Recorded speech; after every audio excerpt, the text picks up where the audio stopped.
The late afternoon sun beat down on Dry Creek Valley like a hammer on an anvil, turning the dust to powder and the air to something you had to chew before breathing. Evelyn Cross stood at the edge of the corral, one boot propped on the lowest rail, watching another man get himself nearly killed. His name was Dutch Morrow, a loud, barrel-chested drover from Wyoming who'd ridden in 3 days ago with a grin wide enough to split his face and a confidence that could fill a canyon. He'd announced to anyone who'd listened that he'd broken more horses than most men had ridden, that this black devil everyone was whispering about was nothing more than a tall tail wrapped around an ornery gelding, and that come sundown, he'd be walking away with Evelyn's money and probably her hand in marriage too, if she was smart enough to recognize quality when she saw it. Now Dutch was eating dirt for the 4th time in 10 minutes, spitting blood and what might have been a tooth, while Raven, the black stallion at the center of this whole mess, stood 20 feet away with his ears pinned back and his eyes rolling white, looking like he wanted to finish what he'd started.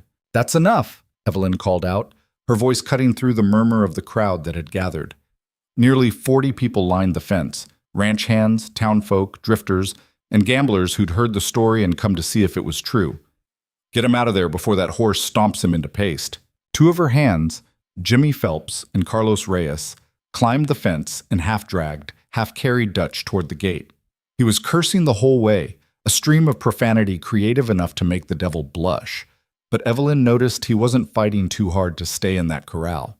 Pride could take you far, but survival instinct usually won out in the end. Dutch's friends hauled him past the gate and dropped him in the dirt outside. He sat there breathing hard, one eye already swelling shut, his fancy leather vest torn at the shoulder where Raven's teeth had found purchase during the second buck. "You got a demon in there, woman," Dutch spat, pointing an accusatory finger at Evelyn. Blood ran down his chin. "That ain't no horse. That's something else wearing a horse's skin." Evelyn didn't respond. She'd heard it all before. 23 men before Dutch, each one certain they'd be different, each one leaving with fewer pieces than they'd arrived with. Broken ribs, dislocated shoulders. One man, a bronc rider from Nevada who'd won competitions from Sacramento to St. Louis, had left with a shattered femur and the kind of limp that'd follow him to his grave. The money sat in a locked box in her study. $5,000. A fortune.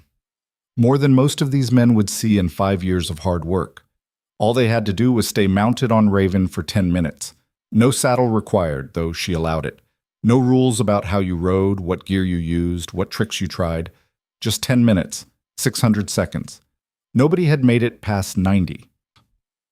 "Next!" someone shouted from the crowd, and Evelyn turned to see a young kid, couldn't have been more than 19, climbing down from a painted mare tied to the fence. He had the lean, hungry look of someone who'd been surviving rather than living, all sharp angles and nervous energy. "How old are you?" Evelyn asked. "Old enough to ride," the kid shot back, chin jutting forward. "Name's Samuel Finch. I grew up breaking Mustangs in Colorado, wild ones, straight off the range. This horse might be mean, but he ain't wild, and I need that money." Evelyn studied him for a long moment. She'd learned to read desperation over the years. You couldn't run a ranch alone for 3 seasons without developing that skill, and this boy was drowning in it, probably had debts. Maybe a sick family member. Perhaps he'd just made the kind of mistakes young men made and was looking for a way to fix them with quick money. "The rules," she started. "I know the rules," Samuel interrupted. 10 minutes mounted. I can use whatever gear I want. If I get thrown and can't continue, it's over. If I hurt the horse, it's over. If I make the time, I get the money." He was already walking toward the gate. "Let's do this before I lose my nerve." Carlos and Jimmy exchanged glances. Carlos shook his head slightly. "Don't do it," the gesture said. But Jimmy just shrugged. They'd seen this same scene play out 24 times. One more wouldn't make much difference. Evelyn nodded. "Your funeral." Samuel climbed through the fence rails and dropped into the corral, landing in a crouch. Raven was on the far side, near the water trough, but the stallion's head came up immediately, ears swiveling forward like rifle sights acquiring a target. The horse was magnificent, even Evelyn had to admit that. 17 hands of pure black muscle, not a white hair anywhere on him, with a mane that fell like dark water and eyes that held something she couldn't quite name. Intelligence, maybe. Or rage. or both twisted together into something that made men nervous just looking at him. Her husband had brought Raven home 4 years ago, wild caught from somewhere up north, talking about bloodlines and breeding stock and the fortune they'd make from colts sired by an animal this impressive. Thomas had always been a dreamer, seeing potential where others saw problems, finding hope in the darkest situations. That optimism had gotten him killed 2 winters back, frozen to death checking fence lines during an unexpected blizzard. They'd found him 3 days later, stiff as cordwood, still holding the wire cutters he'd been using to repair a break in the north pasture. Evelyn had buried him on a hill overlooking the valley. Then she'd sold off half the cattle, let go of most of the hands, and focused on survival. The ranch was too much for one woman, everyone said. She should sell it, move to town, maybe find another husband to take care of things. She'd told them all to go to hell. Raven had been part of what she'd kept. Not out of sentiment, Thomas had never even gotten a halter on the animal, but because something in that horse's refusal to submit resonated with her. The world wanted to break both of them. Neither was willing to bend. Samuel approached the stallion with what Evelyn had to admit was decent technique. He moved sideways, not directly forward, keeping his body angled and his hands visible. He spoke in low tones, words she couldn't hear from this distance, but that seemed calm enough. Raven watched him come, nostrils flaring, testing the air. The stallion's skin twitched along his shoulders, muscles bunching beneath the glossy black coat. Samuel got within 15 feet. Then 10. Then Raven charged. It happened fast, faster than seemed possible for an animal that size. 1 second the horse was standing still. The next he was a black thunderbolt of fury and motion, hooves churning dirt, teeth bared in a scream that raised the hair on Evelyn's neck. Samuel tried to dodge. Credit to him, his reflexes were good. But good wasn't enough. Raven caught him with a shoulder that sent the kid flying backward like a rag doll. Samuel hit the ground hard enough to make dust explode upward in a cloud, rolled twice, and came up gasping. The stallion wheeled around, ears flat against his skull, and charged again. "Get out!" Evelyn shouted, but Samuel was already scrambling for the fence, survival instinct overriding whatever pride or desperation had brought him into that corral. He hit the rails and vaulted over them with Raven's teeth snapping at the air 6 inches behind him. The kid landed on the other side in a heap, chest heaving, face white as milk. He looked up at Evelyn with wide eyes. "Jesus Christ," he whispered. "That thing wants to kill people." "No," Evelyn said quietly. "He just doesn't want to be ridden." Samuel picked himself up, dusted off his pants with shaking hands, and walked away without another word. The crowd parted to let him through, some laughing, others looking thoughtful. A few had probably lost money on bets. The sun was getting lower now, painting the valley in shades of amber and copper. Evelyn glanced at the sky, judging the light. Maybe another hour before dark. Maybe 2 riders, if they moved quickly. "Who's next?" she called out. A man separated from the crowd, older than Samuel, younger than Dutch, with the weathered look of someone who'd spent his whole life outdoors. He wore a battered hat with a rattlesnake band and had a rope coiled over his shoulder. "Name's Jack Sutherland," he announced. "I'll give it a try." "Same rules," Evelyn said. "Understood." Jack climbed into the corral with the easy confidence of someone who'd done this 1,000 times before. He shook out his rope, building a loop, and started swinging it overhead. The whistling sound made Raven's head snap up, ears forward now, tracking the rope's movement. "He's going to try and rope him first," Carlos muttered, standing next to Evelyn now. "Tire him out." "Won't work," Evelyn said. "You know that, I know that. But Jack there thinks he's smarter than everyone who came before." Carlos was right. Jack did think that.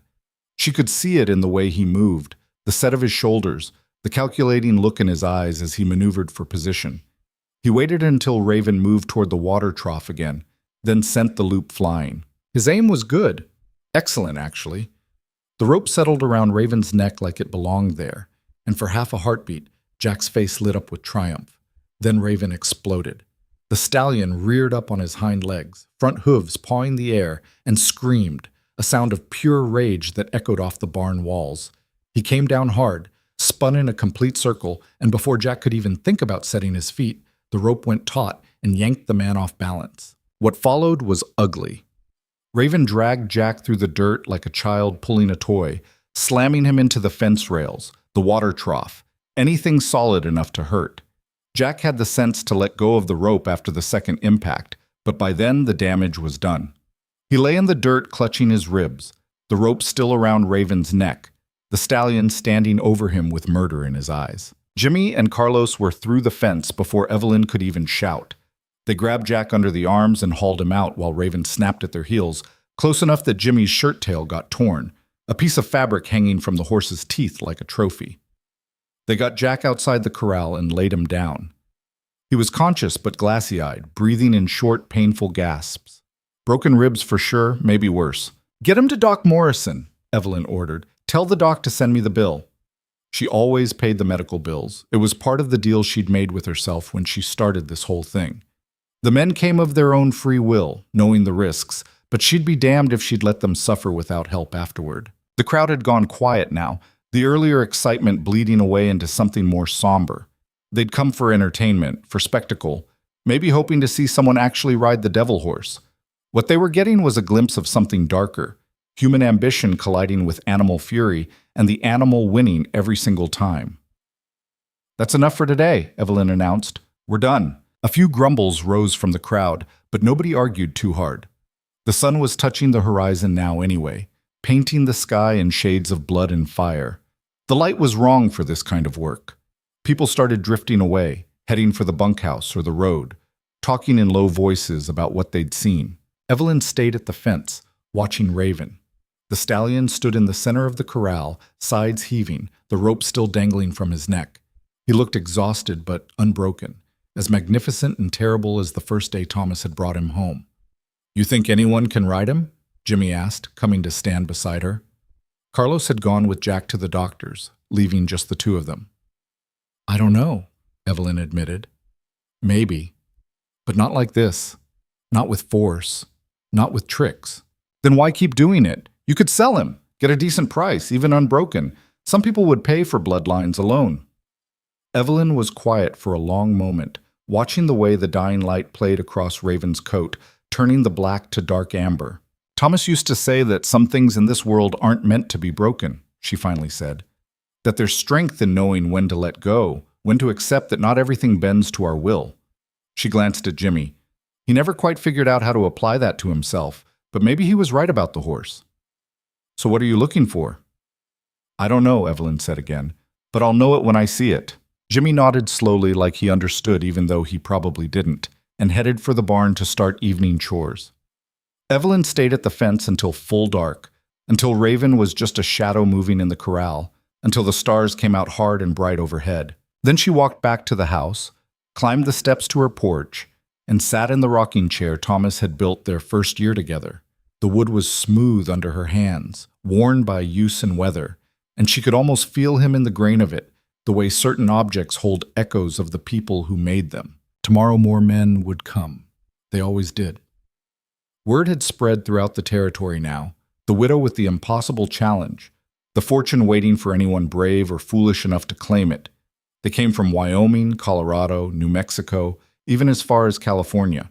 Cowboys and soldiers, gamblers and drifters, men running towards something or away from it. She'd turned none of them away. The challenge stood. 10 minutes on Raven, and the money was theirs. But somewhere in the back of her mind, she wondered what would happen if someone actually did it. If someone managed to stay mounted for those 600 seconds, proved it could be done, claimed the prize, and rode away. Would that be victory? Or just another kind of breaking? She didn't have an answer, so she sat in the darkness, listening to the night sounds of the ranch, cattle lowing in distant pastures, horses shifting in the barn, an owl calling from the cottonwood tree by the creek, and tried not to think about all the empty rooms behind her, all the silence that used to be filled with Thomas's voice, his laughter, his endless dreams. The ranch had been his vision. Now it was her burden. And Raven, wild, untamable Raven, had somehow become the symbol of both. Miles away, on a road that cut through sagebrush and stone, a man named Cole Ryder heard the story for the first time. He was sitting in a saloon in a town too small to have a real name, just the Junction, because it sat where two cattle trails crossed. The whiskey was cheap and burned going down, which was exactly what he wanted. Burn away the memories. Burn away the past. Burn until there was nothing left but the present moment, manageable and small. The man telling the story was a drover named Pete, rail-thin and missing most of his teeth, who'd apparently been present for one of the failed attempts. He was 2 drinks past sober and enjoying his audience, a handful of ranch hands and Cole, who hadn't asked to listen but couldn't avoid it in a room this small. "I'm telling you, I seen men ride broncs that would kill a normal person just for looking at 'em wrong," Pete was saying, gesturing wildly with his whiskey glass. "Seen a Mustang in Nevada damn near scalp a man with his front hooves. Watched a paint horse in Colorado buck for 47 minutes straight, trying to throw a rider who tied himself to the saddle, which was cheating, sure, but showed dedication." He paused for dramatic effect, making sure everyone was paying attention. "But I ain't never seen nothing like this Raven horse. He's got the devil in him, I swear it. Black as midnight, big as a barn, and meaner than a snake with a toothache. The Widow Cross, she's offering $5,000 to anyone who can stay mounted for 10 minutes. Just 10, and nobody's even come close." "How many have tried?" someone asked. 24 when I was there, a week and a half ago. Heard it's up past 30 now, maybe more, and every single one got thrown, stomped, bit, or all 3. Saw a man from Wyoming, big fellow, used to break cavalry horses for the army, get launched so hard he cleared the corral fence and landed in a water trough. Another guy tried sneaking up while the horse was sleeping. Raven woke up and chased him up a fence post. Man hung there for 20 minutes before someone got the horse distracted enough for him to climb down. The listeners laughed, but it was nervous laughter, the kind that comes when you're not entirely sure something's funny or just terrifying. "Why is she doing it?" another voice asked. "The widow. What's the point?" Pete shrugged. "Who knows? Some say she's crazy with grief. Her husband died a couple years back, froze to death out on the range. Others say she's just stubborn, trying to prove something about the horse. Maybe both." He drained his glass and signaled for another. "All I know is that money's real, and it's sitting there waiting. And that horse ain't getting any easier to ride." Cole listened to all of this without comment, nursing his whiskey and watching the amber liquid catch the lamplight. He had no interest in challenges, no need for glory, and $5,000 wouldn't fix what was broken inside him anyway. He'd left the war 3 years ago, though left wasn't quite the right word. You didn't leave a war. It let you go, if you were lucky, but kept pieces of you. Pieces you'd never get back. He'd been a corporal with the 4th Cavalry, fought in campaigns he tried not to remember, did things that woke him up at night covered in sweat and shaking. When the war finally ended, he'd taken his mustering out pay and started walking, not toward anything, just away. Away from the screaming, away from the blood, away from the faces of men he'd killed and men who'd died beside him. 3 years of drifting had followed. He worked when he needed money, ranch hand, freight hauler, whatever came available. Moved on when the staying started to feel permanent. Made no friends, kept no promises, left no trace. It was a kind of survival. Not living, exactly, but the next best thing. "You thinking about trying?" Pete asked, suddenly focused on Cole. "You look like you can ride." "No," Cole said simply. "Why not? $5,000 is more money than most folks see in a lifetime. Could set yourself up, buy land, start over." Cole set his empty glass on the bar. "Not interested." He stood up, dropped a coin next to the glass, and headed for the door. Behind him, Pete launched into another story, something about a man who'd tried to drug the horse with whiskey-soaked oats and ended up getting kicked into next week.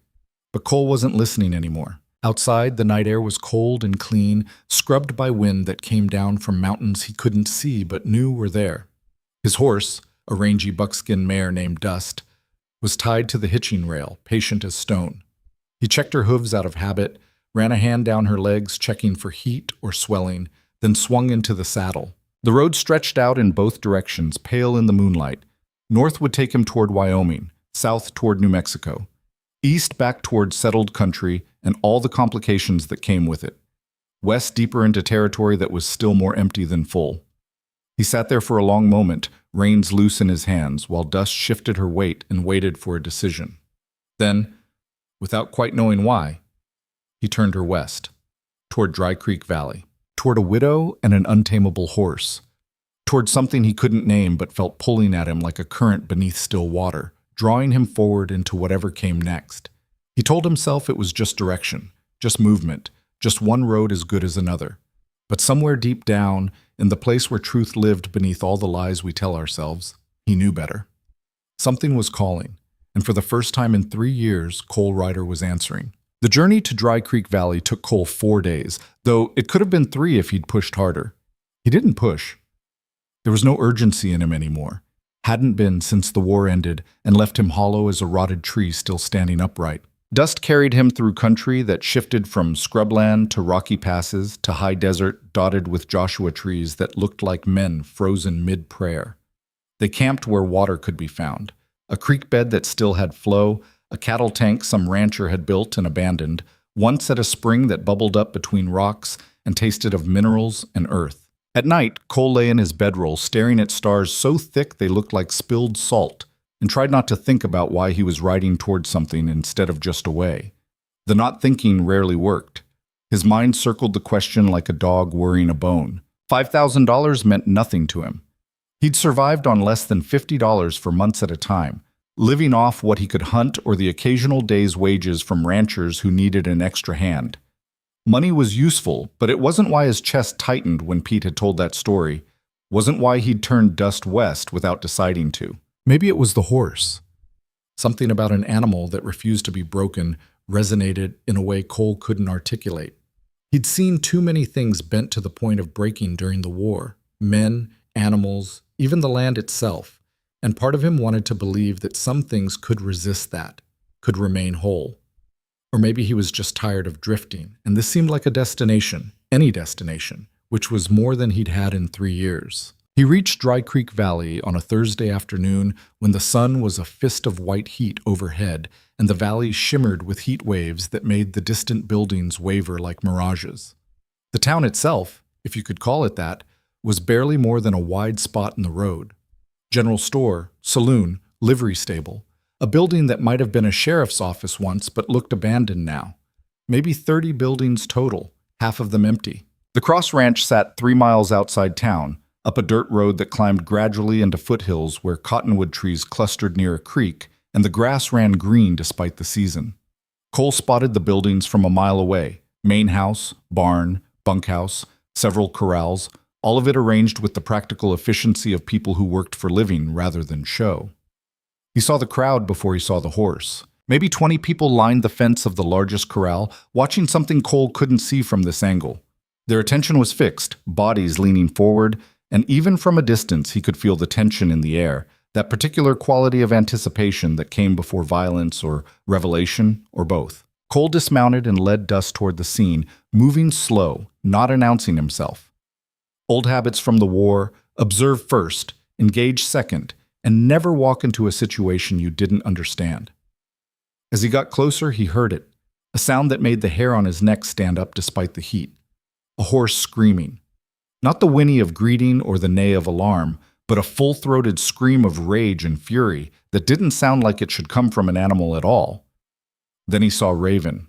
The stallion was in the center of the corral, circling a man who'd been thrown and was trying to crawl toward the fence. The horse's coat was black enough to drink light, muscles sliding beneath skin with each movement, and his eyes, Cole could see them even from here, burned with something that went beyond animal instinct into territory that felt almost personal. The man on the ground was bleeding from somewhere, leaving a dark trail in the dirt. He made it maybe 10 feet before Raven charged again, hooves churning dust, and the crowd gasped collectively. 2 ranch hands vaulted the fence and grabbed the man, hauling him backward while Raven wheeled and screamed that terrible sound again. They got the man out. Barely. Cole watched the whole thing with the detachment of someone who'd seen worse, much worse. But even he had to admit it was impressive in a horrifying kind of way. The horse wasn't just trying to throw the rider. It wanted to hurt him. Wanted to make a point. "That's 39, someone in the crowd muttered. 39 men, and not one lasted more than 2 minutes. Cole tied Dust to a fence post away from the commotion and moved closer, working his way through the crowd until he had a clear view. The injured man was being helped toward the house by 2 others, limping badly. His shirt was torn and blood ran down his arm from what looked like bite marks. Raven stood in the center of the corral, sides heaving, ears pinned flat against his skull. Magnificent and terrible, exactly like Pete had described. But seeing him in person was different. There was intelligence in the way the horse moved, the way he tracked people around the fence line, The way he positioned himself to keep the maximum distance from the humans while maintaining awareness of all of them. Not just wild. Smart. You thinking about trying? Cole turned to find a man about his own age, maybe a year or two younger, standing next to him. Mexican, built compact and solid, with the kind of hands that came from years of rope work and fence mending. He wore a beat-up hat with a turquoise band and had a smile that suggested he found most of life mildly amusing. "No," Cole said. "Smart. I'm Carlos Reyes. I work here." He nodded toward the corral. "Been working here long enough to watch that devil put 20 men in the ground. Well, not in the ground, but you know what I mean. Cole Ryder. You come for the challenge anyway, even though you're not trying?" "Heard about it. Got curious." Carlos laughed. "Curiosity. That's what got the cat killed," my mother used to say. "Also what brings every fool in 3 territories to this ranch." He gestured at the crowd. "Half these people are hoping to see someone ride him. Other half are hoping to see someone die. Nobody's gotten either yet, but they keep coming back." "The woman who owns the place," Cole said. "She here?" "Miss Cross? Yeah, she's—" Carlos scanned the crowd, then pointed. "There, by the gate." Cole followed the gesture and saw her for the first time. Evelyn Cross. She was maybe 35, though hardship could age a person, so it was hard to tell for certain. Medium height, lean in the way of people who worked physically every day, wearing men's trousers and a shirt with the sleeves rolled up. Her hair was pulled back in a braid that had probably started neat that morning, but was coming loose now, dark strands escaping around her face. She stood with one boot on the bottom rail of the fence, watching Raven with an expression Cole couldn't quite read. Not satisfaction at another failed attempt. Not disappointment either. Something else. Something that looked almost like waiting. "She seems calm," Cole observed, "for someone who just watched a man nearly get killed. She pays their medical bills," Carlos said. "Every one of them. Doc Morrison in town makes more off this challenge than everything else combined. But yeah, she's calm. Has to be. Running this place alone would break most men, but she just keeps going. Stubborn as that horse, in her way." The crowd was starting to disperse now, the show over for the day. Some headed toward the bunkhouse, others to horses tied along the fence line. A few lingered, talking in low voices, probably discussing whether they'd try tomorrow or if witnessing this was enough to cure them of ambition. Cole watched Evelyn Cross walk into the corral. Just walked right in, calm as anything, while Raven stood 30 feet away watching her with those burning eyes. The horse didn't charge, didn't scream, just watched as she picked up a rope that had been dropped in the dirt, coiled it methodically, and hung it on a fence post. "She goes in there alone?" Cole asked. "Sometimes. To feed him. Water. Clean the trough. Raven doesn't bother her much. I think he knows she's not trying to ride him, or maybe he just respects that she doesn't flinch." Carlos pulled a cigarette from his pocket and lit it, cupping the match against the breeze. "You sticking around?" "Maybe a day or two. Bunkhouse is full, but you can camp by the creek if you want. Miss Cross doesn't mind. Hell, she's used to people showing up. Just don't steal anything or bother the livestock." "Fair enough." Carlos nodded and headed toward the barn, leaving Cole alone at the fence. Most of the crowd had cleared out now, just a few stragglers remaining. Raven had moved to the far side of the corral and was drinking from the water trough, the rage seeming to drain out of him now that the human had been removed. Evelyn Cross emerged from the corral, latching the gate behind her with practiced efficiency. She noticed Cole watching and paused, assessing him with the same careful attention she'd given the horse. Up close, he could see the lines around her eyes, the weathering of sun and wind on her skin, the calluses on her hands when she wiped dust off her pants. "You here for the challenge?" she asked. Her voice was lower than he'd expected, with a roughness that suggested she didn't waste words on small talk. "No?" She waited, clearly expecting more explanation. When none came, she raised an eyebrow. "Then what are you here for?" "Heard the story," Cole said. "Wanted to see if it was true." "And?" "It's true." Something that might have been amusement flickered across her face, there and gone so fast he almost missed it. "Most men who say they're not here for the challenge end up trying anyway. Pride gets the better of them, or greed, or both. I'm not most men." "Everyone says that too." She started walking toward the house, then paused and glanced back. You can camp by the creek if you need a place. There's good water and some shade. Just stay clear of the cattle and we won't have problems. Appreciated. She nodded once and continued toward the house, boots kicking up small puffs of dust with each step. Cole watched her go, then collected dust and led the mare toward the creek Carlos had mentioned. It ran about a quarter mile from the main buildings, cutting through a stand of cottonwoods that provided the promised shade. The water was clear and cold, probably fed from springs higher in the hills, and the grass grew thick along the banks. Cole unsaddled Dust, rubbed her down, and let her drink before hobbling her where she could graze. Then he set about making camp, bedroll, small fire ring, his few possessions arranged within reach. The routine was so familiar he barely thought about it anymore, muscle memory from 3 years of doing the same thing in 100 different places. By the time he finished, the sun was sliding toward the horizon, painting the valley in shades of copper and gold.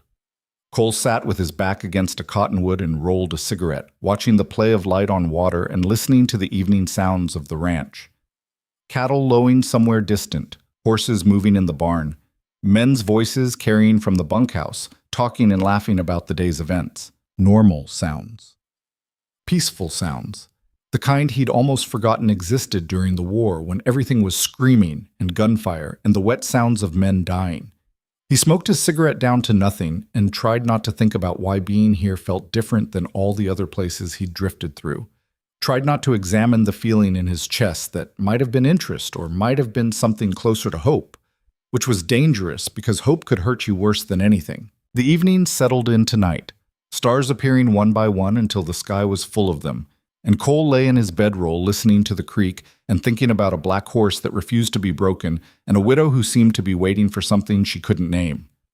He fell asleep to those thoughts and woke before dawn to the sound of someone moving near his camp. His hand was on his knife before his eyes opened fully, another habit from the war that had never left, but he relaxed when he saw it was just Carlos carrying 2 tin cups of coffee. "Didn't mean to startle you," Carlos said, though his eyes had definitely noted the knife. "Thought you might want some coffee before the circus starts." Cole sat up, sheathing the blade, and accepted one of the cups. The coffee was strong enough to strip paint and tasted like it had been made with creek water, but it was hot, and that was enough. "Circus?" "It's Friday. Word's gotten around. We usually get 6 or 7 attempts on Fridays, more on Saturdays." Carlos settled himself on a fallen log, cradling his own cup. "You sleep okay? Creek's not too loud?" Slept fine. They drank in companionable silence for a while, watching the sky lighten from black to deep blue to the pale gray that preceded sunrise. Birds started calling from the cottonwoods. Somewhere a rooster announced his opinions about the new day. "You were in the war," Carlos said suddenly. It wasn't a question. Cole looked at him. "What makes you think that?" "The way you move. The way you woke up when I got close. Also, you got that look. Jimmy, he's the other hand who works here. He was at Shiloh. Has the same look sometimes. Like you're seeing something the rest of us can't." Cole didn't confirm or deny it. Just drank his coffee and watched a hawk circle overhead, riding thermals that were just starting to form as the air warmed. "I don't talk about it," he finally said. "Fair enough. Most men who were there don't." Carlos stood, draining the last of his coffee. "Anyway, thought you should know. There's talk in the bunkhouse about you. Some of the boys think you're sizing up the challenge, building a strategy. They're taking bets on whether you'll try today or tomorrow. Tell them to save their money." "I did. They didn't believe me." Carlos grinned. "But that's their problem, not yours.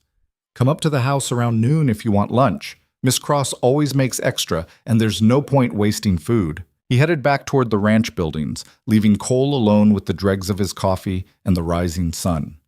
Cole finished the cup, rinsed it in the creek, then spent the next hour tending to Dust and checking his gear with the kind of methodical attention that kept your mind from wandering into territory you'd rather avoid. By the time he made his way back toward the main buildings, the first challengers were already arriving. 3 of them rode in together, cowboys from their dress and bearing, probably working the same outfit, and talked each other into this on a whiskey-fueled bet.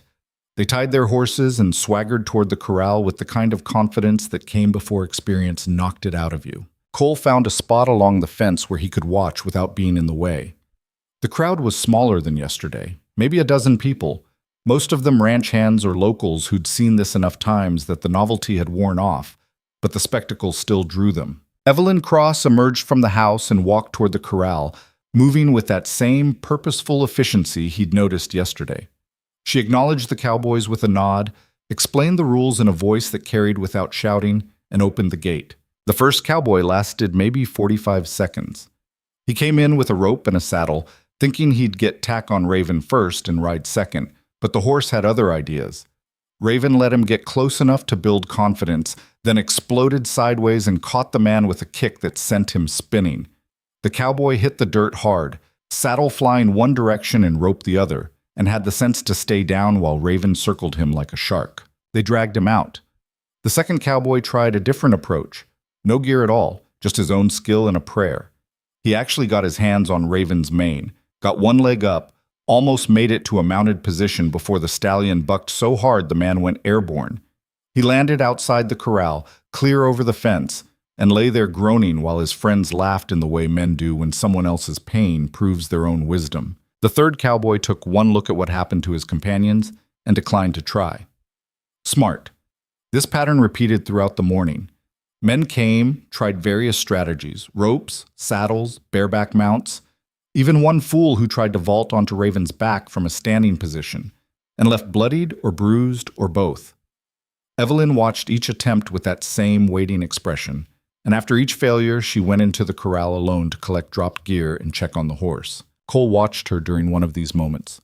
The way she moved around Raven with awareness but not fear.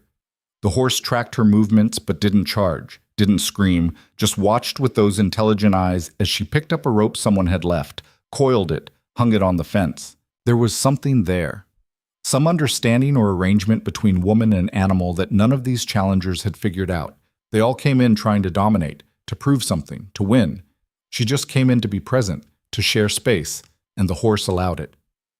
"You seeing what I'm seeing?" a voice asked beside him. Cole turned to find a man about 50, grizzled and bow-legged, with the permanent squint of someone who'd spent decades in bright sunlight. He wore a sheriff's star pinned to a vest that had seen better days. "Depends what you're seeing," Cole said. "That horse don't want to be ridden, but he don't mind the woman. Which tells me it ain't about humans in general. It's about what the humans want from him."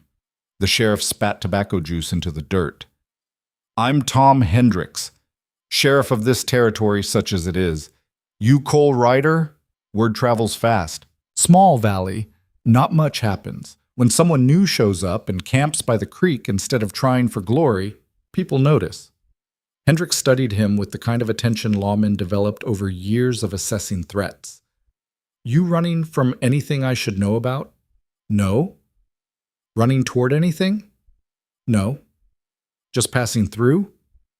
"Something like that." Hendricks nodded slowly. "Well, you seem peaceful enough, and Miss Cross hasn't complained, so you're welcome to stay as long as that remains true." He paused. "But if you are thinking about trying for that horse, do yourself a favor and don't. I've seen what happens when men get fixated on something they can't have. Never ends well." "Not planning to try?" "Good. Because that horse has put more men in Doc Morrison's office than bar fights and cattle stampedes combined, and I'd rather not add you to the list." The sheriff wandered off, and Cole went back to watching. Another challenger stepped into the corral, older than most, with gray in his beard and scars that suggested he'd been doing this kind of work for decades. He approached Raven with what looked like genuine respect, moving slow, speaking soft, trying to project calm. Raven let him get within 10 feet, then charged. The man dodged with surprising agility for his age, but not quite far enough. Raven's shoulder clipped him and sent him spinning. He rolled with it, came up running, and made it to the fence just ahead of snapping teeth. The crowd actually applauded that one. Style points for the escape, if nothing else. By noon, 7 men had tried and 7 had failed. The shortest attempt lasted maybe 20 seconds. The longest stretched to 90 before the rider got launched so hard he cleared the fence rail and landed in a water trough positioned outside the corral. Cole found himself cataloging each attempt, analyzing what worked and what didn't, though he couldn't say why. Force didn't work. The horse was stronger than any man. Speed didn't work. Raven was faster. Tricks didn't work because the stallion saw through them. Even genuine skill and respect only got you so far before some invisible line got crossed and violence followed. What that line was, Cole couldn't determine. It seemed almost arbitrary. One man could approach within 5 feet before Raven reacted. Another couldn't get within 20. One could speak to the horse and get ignored. Another got charged the moment words left his mouth. Unless it wasn't arbitrary at all. Unless Raven was reading something in each man, some quality or intention that existed beneath words and actions, and responding to that. "You hungry?" Cole turned to find Evelyn Cross standing a few feet away. She'd approached while he was focused on his thoughts, quiet as a cat. Up close in daylight, he could see details he'd missed before. Flecks of gold in her brown eyes, a scar along her jawline that looked old, the capable set of her shoulders that came from carrying weight that would have crushed someone weaker. "Carlos said there's lunch," Cole answered. "There is. You coming?" He followed her to the house, leaving the corral and its ongoing spectacle behind. The main building was solidly built but showed signs of deferred maintenance, paint peeling in places, a loose board on the porch steps, shutters that needed rehinging, the kind of things that accumulated when there weren't enough hours in the day or hands to do the work. Inside was cleaner than he expected, sparse but organized. A main room with a stone fireplace, a kitchen area with a wood stove, a table that could seat 8 but was currently set for 4. Everything practical, nothing decorative except a single photograph on the mantel showing a younger Evelyn standing next to a man who must have been her husband. They both looked happy in that captured moment, unaware of what was coming. Carlos and another man, Jimmy, presumably, were already at the table. Jimmy had the haunted eyes Carlos had mentioned, the look of someone who'd seen things that didn't leave you even when you left them. He nodded to Cole but didn't speak, just went back to eating the stew Evelyn had made. The meal was simple. Beef stew, bread, water, but well-prepared and filling. They ate mostly in silence, the comfortable kind that came from people who worked together enough that constant conversation wasn't necessary. Occasionally, Carlos would mention something about the afternoon's work schedule, and Evelyn would respond, but mostly they just ate. "You ever think about ending the challenge?" Cole asked after a while, surprising himself. He hadn't meant to speak at all. Evelyn looked at him across the table, spoon paused halfway to her mouth. "Why would I? Men keep getting hurt. Men keep choosing to try. I explain the risks. They sign a paper saying they understand. What they do after that is their decision. But you know none of them can do it." "I don't know that," she said, setting her spoon down. "I suspect it. But suspecting isn't knowing. Maybe tomorrow someone walks in who's different, who sees what needs to be seen. Until then, the challenge stands. And if that day never comes..." She was quiet for a long moment, eyes distant, like she was looking at something beyond the walls of this room. "Then I'll know something else instead. That some things aren't meant to be ridden. That some things should stay wild." She looked back at him. "Would that bother you?" "No," Cole said truthfully. "I think I'd respect it." Something shifted in her expression, subtle but present. A slight relaxation around her eyes, a microscopic easing of the tension she carried in her shoulders, like she'd been braced for argument and surprised to not receive it. After lunch, Cole helped clear the table despite Evelyn's protest that guests didn't need to work. The afternoon brought more challengers, but he found himself less interested in watching them fail and more interested in watching how Raven reacted to different approaches, how Evelyn moved through the chaos with steady calm, how the ranch operated around this strange spectacle that had become its center. As the sun dropped toward evening and the last challenger limped away, Cole made a decision that would change everything, though he didn't know it yet. He walked to the corral where Raven stood watching the humans depart, still magnificent, still unbroken, still waiting for something these men couldn't provide. And Cole began to understand what that something might be. Cole didn't approach the corral right away. Instead, he stood at the fence line as the last of the day's spectators dispersed, watching Raven move through the space with an awareness that seemed to extend beyond normal animal perception. The stallion paced the perimeter, occasionally stopping to test the air, his dark coat rippling with muscle and nervous energy. "You planning something?" Carlos had appeared beside him, quiet as smoke. The man had a talent for that. "Just watching," Cole said. "Uh-huh." Carlos pulled out his tobacco pouch and started rolling a cigarette. "You got the same look Jimmy gets sometimes. before he does something either real smart or real stupid. Usually can't tell which until after. I'm not trying the challenge. Didn't say you were. Carlos lit his cigarette, the match flare bright in the gathering dusk. But you're thinking about something. And whatever it is, it involves that horse. Cole didn't answer, which was answer enough. They stood in silence while the sky deepened from blue to purple and the first stars appeared like pinpricks in cloth. Raven had stopped pacing and was drinking from the trough, his reflection dark and shifting in the water. The thing nobody understands, Carlos said after a while, is that Miss Cross isn't looking for someone to break that horse. She's looking for someone who won't try to. Then why offer the challenge at all? Because how else do you find that person? You can't advertise for it, can't explain it in words. So you put out the bait, money, glory, whatever, and wait to see who shows up for the wrong reasons and who shows up for something else. Carlos took a long drag on his cigarette. She's been waiting 2 years, starting to think maybe that person doesn't exist. Maybe they don't. Maybe. Carlos dropped his cigarette and ground it out with his heel. Or maybe they're standing right here having this conversation and just don't know it yet. He walked away before Cole could respond, heading toward the bunkhouse where lamplight spilled from the windows and the sound of men talking drifted on the evening air. Cole stayed at the fence, hands wrapped around the top rail, thinking about a war that had taught him everything about breaking things and nothing about how to fix them. The next morning arrived cold and gray, clouds rolling in from the north with the promise of rain that this country desperately needed.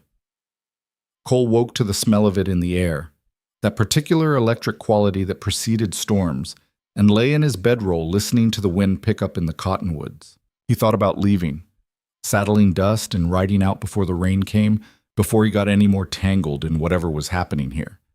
The thought sat in his chest with familiar weight, the urge to move on, to not stay anywhere long enough for it to matter. But he didn't move, just lay there watching the sky lighten to the color of old pewter and trying to understand what was keeping him in place. By the time he made it to the main buildings, the first drops were starting to fall, fat and heavy, sending up small puffs of dust where they hit the dry ground. The usual crowd of spectators was notably absent. Nobody wanted to watch men get trampled in the mud. But a single figure stood by the corral fence. Evelyn Cross, wearing a canvas duster against the rain, studying Raven with that expression Cole was starting to recognize. Not quite sadness, not quite hope. Something suspended between the two. "Morning," she said without turning, somehow knowing he was there. "Morning." No challengers today. Rain keeps the glory seekers away. They'll be back tomorrow if it clears. She glanced at him. "You staying through the storm?" Hadn't decided. "The creek'll rise. Could be dangerous if you're camped too close to the bank. I'll move my gear if it gets bad." She nodded and went back to watching the horse. Raven was standing in the center of the corral with his head up, nostrils flared, reading the weather with senses humans had lost generations ago. The rain was coming down steadier now, darkening his coat until he looked like he'd been carved from shadow. "Can I ask you something?" Cole said.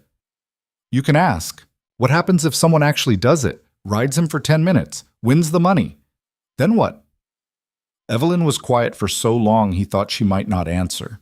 The rain drummed on the fence rails and turned the dirt to mud, and somewhere in the distance thunder rumbled like a promise of violence. "I don't know," she finally said.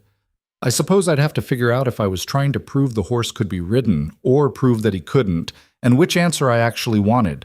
She looked at him directly then, rain running down her face, making her look younger and older at the same time. "Why do you ask?" "Because I think you already know the answer. You're just not ready to admit it." "And what answer is that? That you don't want him ridden at all. You want someone to understand why he shouldn't be." Something flickered across her face. Surprise, maybe, or recognition. She turned back to the corral, hands tightening on the fence rail hard enough that her knuckles went white. "My husband brought that horse home 4 years ago," she said, voice low enough that Cole had to lean in to hear it over the rain. "Found him running wild up north, spent 3 months tracking him, finally cornered him in a box canyon and got a rope on him. Thomas was so proud. Said this horse would make our fortune. Best breeding stock in 3 territories. We'd sell colts for enough money to expand the ranch, hire more hands, build a real life here." She paused, watching Raven move through the rain. "He spent a year trying to break him. Used every method he knew, kind ones and cruel ones and everything in between. That horse threw him so many times I lost count, kicked him, bit him, once chased him up onto the barn roof and kept him there for 3 hours until the horse got bored and wandered off. A sound that might have been a laugh caught in her throat. But Thomas never gave up, never admitted defeat, said some things were worth fighting for, worth bleeding for, worth whatever it took. Then he died, Cole said quietly. Then he died. Out in a blizzard fixing fence that could have waited until spring, because he couldn't stand leaving work undone. Froze to death doing something that didn't need doing right then, driven by the same stubborn pride that kept him trying to break a horse that didn't want to be broken. She looked at Cole again. So you tell me, do I want someone to ride Raven, or do I want someone to prove that Thomas was wrong to try, that some things are supposed to stay wild, and there's strength in recognizing that instead of fighting it? Cole didn't have an answer. Wasn't sure there was one that would help. So he just stood there in the rain with her, two people who'd both lost things they couldn't get back, watching a horse that represented something neither of them could fully articulate. You should get inside, Cheese, Evelyn finally said. This storm's going to get worse before it gets better. But Cole stayed at the fence even after she left, getting soaked through, watching Raven stand in the downpour like a statue carved from midnight. The horse seemed unbothered by the weather, almost peaceful in a way Cole hadn't seen during the challenges. Like this, alone, undemanded, simply existing, was what he was meant for. The rain continued all day and into the night, the steady kind of storm that the land needed but that made everything miserable for the creatures living on it. Cole moved his camp away from the creek as the water rose, relocating to a stand of rocks that provided some shelter. He built a small fire in a natural alcove, dried out his gear as best he could, and sat watching the lightning paint the sky in shades of white and purple. Dust stood with her back to the wind, patient as always, occasionally shaking water from her coat. She'd been through worse. They both had. The storm broke around midnight, clouds tearing apart to reveal stars that seemed impossibly bright after the darkness. Cole lay in his damp bedroll, listening to water drip from rocks and leaves, to the creek rushing higher than it had been, to the night sounds of a world washed clean. He thought about Evelyn's words, about her husband and his pride and his refusal to admit some battles couldn't be won, about how that pride had driven him to death in a blizzard, alone, fixing something that could have waited. Cole understood that kind of pride, had carried it himself once, back when he was young and thought being a soldier meant something noble. The war had beaten it out of him, replaced it with the kind of knowledge that came from watching better men die for causes that didn't matter, from killing people whose names he'd never know for reasons that made sense to someone far away who'd never seen the blood. He'd left the war carrying nothing but the understanding that pride was expensive and usually bought you nothing except a grave. But was that wisdom or just another kind of defeat? Morning came bright and clean, the air scrubbed by rain and smelling of sage and wet earth. Cole woke to sunlight slanting through the rocks and dust grazing on grass that looked greener than it had yesterday. The world felt new, or at least renewed, and for the first time in 3 years he felt something in his chest that might have been possibility. He found Carlos at the barn, mucking out stalls that had gotten muddy during the storm. "Storm's over," Carlos said by way of greeting, "which means the fools will be back. Probably have twice as many today, since they couldn't come yesterday." "Need help with that?" Cole gestured at the stall. Carlos looked surprised, but handed him a shovel without comment. They worked in silence for a while, the rhythm of it almost meditative. Scoop, lift, throw, repeat. Physical work that occupied your body and left your mind free to wander. "You ever try to do something that everyone told you was impossible?" Cole asked after a while. "Sure. Tried to teach Jimmy to play guitar once. Turns out some people are just tone deaf and there's nothing you can do about it." Carlos grinned. "Why?" "Just thinking. About the horse." "Maybe." Carlos leaned on his shovel. "You're different from the others who've come here. You know that, right? They all want to prove something, to themselves, to the crowd, to the horse. You're trying to understand something. Big difference. Understanding doesn't get you very far. Gets you further than pride. Pride just gets you thrown into a fence rail and bleeding from places you didn't know could bleed." They finished the stall and moved to the next one. Through the barn door, Cole could see the corral where Raven stood in morning sunlight that turned his coat from pure black to something that held hints of blue, like oil on water. The horse looked different today, calmer maybe, or just less agitated without the constant parade of challengers. What would you do? Cole asked. If you were going in there, how would you approach him? Carlos was quiet for a long moment, considering. I wouldn't approach him at all. Not at first. I'd just be there. Let him get used to me. Let him decide I wasn't a threat. Could take hours. Could take days. But trying to rush it, that's what everyone else does. They got 10 minutes to win, so they think they got to make something happen in 10 minutes. But the horse doesn't care about their timeline. Makes sense. Of course, that won't win you the challenge. Can't just stand there for 10 minutes and claim victory. Gotta actually ride him. Carlos shrugged. Which is maybe the point. The challenge isn't really about riding. It's about finding someone who understands that the riding's not what matters. Before Cole could respond, the sound of horses approaching interrupted them. The first challengers of the day, arriving early to beat the crowd. 3 of them, sitting tall in their saddles, wearing the kind of confidence that would be gone by noon. The circus was starting again. Cole spent the morning watching from his usual spot at the fence, but today he paid attention to different things. Not just whether the men succeeded or failed, but what they did in those first few seconds when they entered the corral. How they held their bodies, what energy they projected, the subtle signals they sent that Raven read and responded to. Every single one entered with intention, with purpose, with a goal that existed before they even opened the gate. Get tack on the horse, get mounted, stay on for 10 minutes, claim the money. And every single one left bleeding or bruised or both. By afternoon, the count was up to 47 failed attempts. Some lasted longer than others, but the longest was barely 2 minutes before Raven threw the rider so hard the man's hat landed in the next county. The crowd had grown larger despite yesterday's storm. Word had spread that someone had come close, which was a lie, but lies traveled faster than truth in places like this. Cole noticed Evelyn watching him almost as much as she watched the challenges. She stood near the house, arms crossed, and whenever he glanced her direction, she was already looking at him with an expression he couldn't quite read, like she was waiting for something, or dreading it, or both. Late afternoon, when the sun was starting its slow slide toward the horizon and the crowd had thinned to just the diehards, Cole made his decision. He walked to where Evelyn stood. I want to try, he said simply. She didn't look surprised, just studied him with those brown eyes that had seen too much disappointment to get excited about possibilities anymore. Why? Because I think I understand what you're looking for. And what's that? Someone who's not trying to win. She was quiet for a long moment, wind catching strands of hair that had escaped her braid and pulling them across her face. Behind her, the ranch house stood solid against the sky, built by someone who dreamed of legacy and left only absence. The rules are the same, she finally said. 10 minutes mounted. You can use whatever gear you want or none at all. If you get thrown and can't continue, it's over.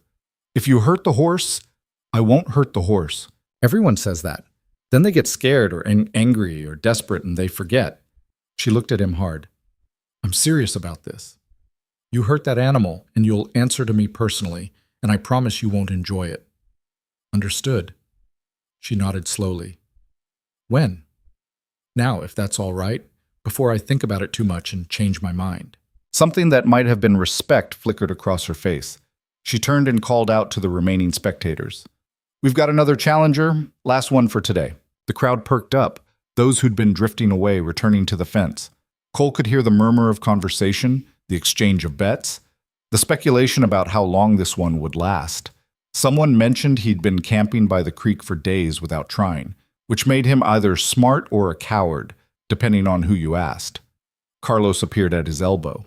You sure about this? No. Good. The ones who are sure are the ones who get hurt worst. He clasped Cole's shoulder briefly. Don't do anything stupid. Define stupid. Everything everyone else has tried. Cole almost smiled at that. Then he walked to the corral gate, Evelyn beside him, aware of the crowd watching and trying not to let it affect him. This wasn't about them. Wasn't about winning or losing or proving anything. It was about something he couldn't name but felt in his bones, pulling him forward like gravity. Evelyn opened the gate. You've got no gear? No gear. Then how?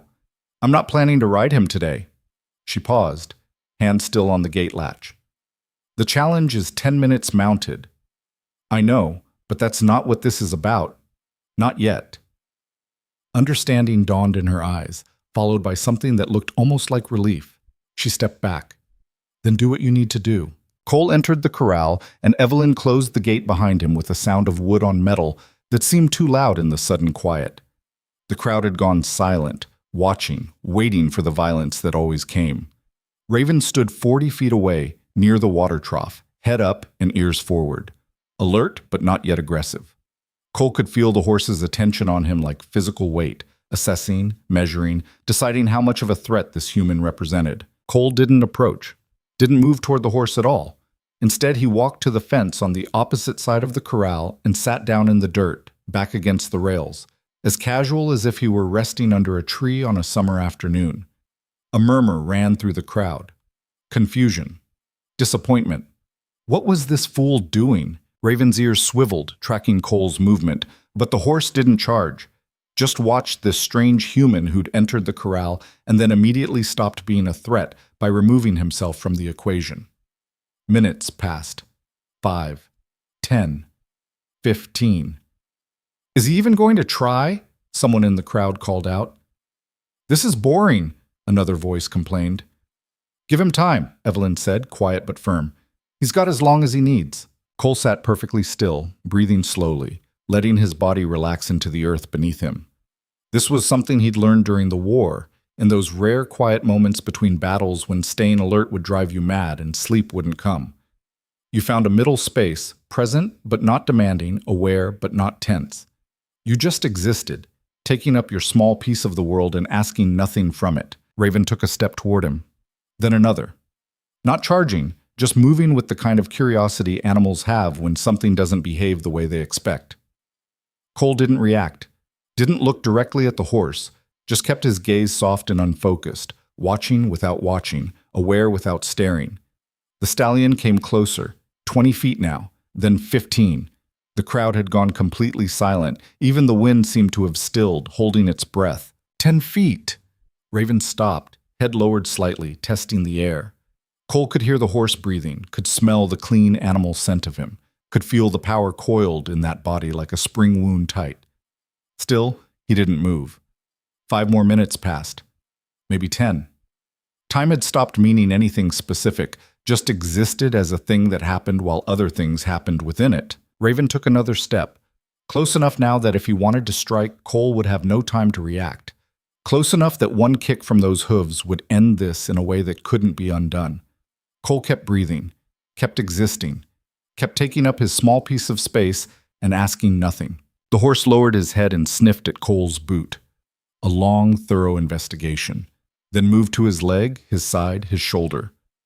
Mapping this strange human through scent and proximity, trying to understand what made him different from all the others. Cole let him. Didn't flinch when warm breath hit his neck. Didn't react when teeth that could easily tear flesh instead just explored the fabric of his shirt with surprising gentleness. Just sat there being present, being honest, being nothing more or less than what he was. A man who wanted nothing from this horse except to share space with him. Raven completed his investigation and stepped back. Not far, just a few feet. Then, in a move that shocked everyone watching, the stallion lowered himself to the ground and lay down in the dirt, facing Cole, maybe 8 feet away. A collective gasp rose from the crowd. In all the time they'd been watching, through dozens of challengers and countless hours, nobody had ever seen Raven lie down. He was always standing, always alert, always ready to fight. But here he was, lying in the dirt like a normal horse, watching Cole with eyes that held something different than rage or fear. Something closer to interest, or maybe recognition. They stayed like that as the sun dropped lower and the shadows grew long. Two creatures sharing space, asking nothing, offering nothing except presence. Finally, as the light turned gold and evening began its approach, Cole stood up. Slowly, carefully, telegraphing every movement. Raven's head came up, ears forward, tracking him. Cole walked to the gate, stopped, looked back at the horse. Tomorrow, he said quietly. Not to the crowd, not even really to Raven, just saying it out loud to make it real. Then he left the corral. The crowd erupted in confused conversation. Some were angry. They'd waited for violence and gotten meditation instead. Others were thoughtful, sensing they'd witnessed something unusual even if they couldn't name what. A few were already leaving, disappointed, wanting their money back from whatever bets they'd lost. Cole ignored all of it, walked past them to where Evelyn stood near the house, still watching him with that unreadable expression. "That wasn't the challenge," someone called out. "He didn't ride the horse." "No," Evelyn agreed. "He didn't. So he failed." "No," she said again. "He didn't fail either." She turned and went into the house, leaving the crowd to sort out their confusion without her help. Cole followed Carlos to the barn, aware of eyes on his back, of whispered conversations about what they'd just seen. "That was the damnedest thing I've ever witnessed," Carlos said once they were out of earshot. "And I grew up in a town where a man kept a pet mountain lion that he walked on a leash. Will she let me try again tomorrow?" "Try what? Sitting in the dirt? I think she'd let you do that every day, if you wanted." Carlos studied him. "But that's not what you're asking. You want to know if she'll let you actually try to ride him." "Eventually, when he's ready." "And when will that be?" "I don't know. Could be days, could be weeks. Could be never." Cole leaned against the barn wall, suddenly exhausted in a way that had nothing to do with physical work. "But I have to find out." Carlos nodded slowly. "Then I guess you're staying a while." "I guess I am." That night, Cole lay in his bedroll under stars that seemed close enough to touch and thought about a horse that had chosen to lie down in the presence of a human for the first time anyone could remember. Thought about what that meant, what it suggested about trust and choice and the space between fear and connection. He thought about Evelyn too, about the weight she carried trying to run a ranch alone while waiting for an answer to a question she maybe didn't want answered, about her husband who'd died trying to fix something that could have waited, driven by pride that wouldn't let him admit defeat. And he thought about himself, a man who'd spent 3 years running from anything that felt permanent, who'd chosen emptiness over risk because emptiness was safe, and risk had already cost him too much. But lying in the dark with the sound of the creek in his ears and the memory of a black horse choosing to rest near him, Cole felt something shift. Not dramatically, not like a revelation or a moment of clarity, just a small movement in his chest, like ice beginning to thaw. Maybe some things were worth staying for. Maybe some risks were worth taking. Maybe broken people and broken horses could find something in each other that looked enough like healing to matter. He fell asleep to those thoughts and dreamed of running through tall grass under an endless sky. Whether as man or horse, he couldn't tell. And for once, the dreams didn't turn to nightmares. Dawn arrived with this kind of clarity that only comes after storms. The air so clean, it almost hurt to breathe. Cole woke before the sun cleared the horizon, that old military habit still embedded in his bones after all these years. He lay still for a moment, listening to the world wake up around him, birds calling from the cottonwoods, cattle moving in distant pastures, the creek running lower now but still carrying the memory of rain. His body ached in places he'd forgotten about, the result of sitting motionless against fence rails for however long he'd been in that corral yesterday. Hours, probably. Time had stopped meaning much while he'd been focused on simply existing in the same space as a horse that had hurt so many men. He rolled out of his bedroll and stretched, working the stiffness from his shoulders and back. Dust nickered softly from where she was hobbled, a sound of greeting rather than demand. He checked her over out of habit, ran his hands down her legs, picked her hooves clean of debris. The routine centering him, preparing him for whatever came next. What came next arrived in the form of Jimmy, walking toward his camp with 2 cups of coffee steaming in the cool morning air. "Carlos sent me," Jimmy said, handing over one of the cups. His voice was rough, like he didn't use it much and had to warm it up each time. "Said you'd probably be awake and might need this before the show starts." "Show? You caused quite a stir yesterday." Word spread. "We got people coming in from 3 counties over, wanting to see the man who sat with the devil horse." Jimmy settled himself on a rock, cradling his coffee with both hands.